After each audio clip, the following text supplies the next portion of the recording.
Australia is world famous for its natural wonders and wide open spaces, its beaches, deserts, the bush, and the outback. Australia is one of the world's most highly urbanized countries.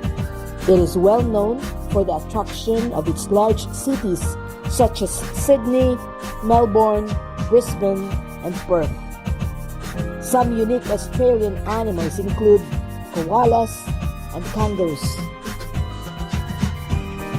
Sydney is a vibrant city known for its yacht-studded harbor, superb beaches, and the iconic Opera House. Sydney is Australia's biggest and most popular city. It's the financial hub of the country. Melbourne is the coastal capital of southeastern Australia's state of Victoria. Melbourne is known for being one of the most livable cities on earth.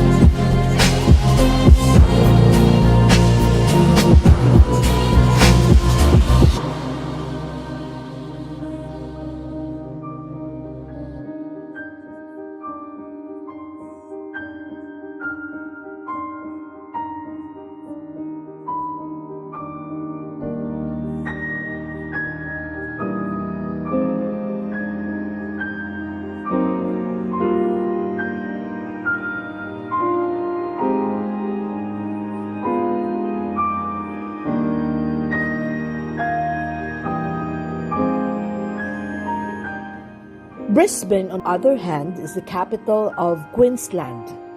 It is a large city on the Brisbane River.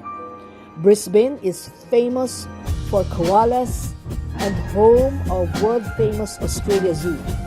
Brisbane is the 7th safest city in the world according to the bestcities.org.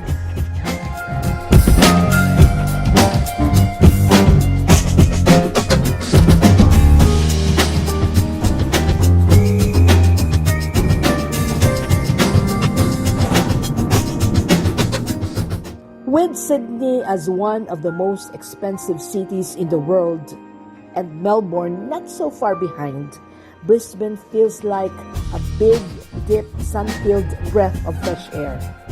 The cost of living, from transportation to accommodation to food, is much easier in the wallet.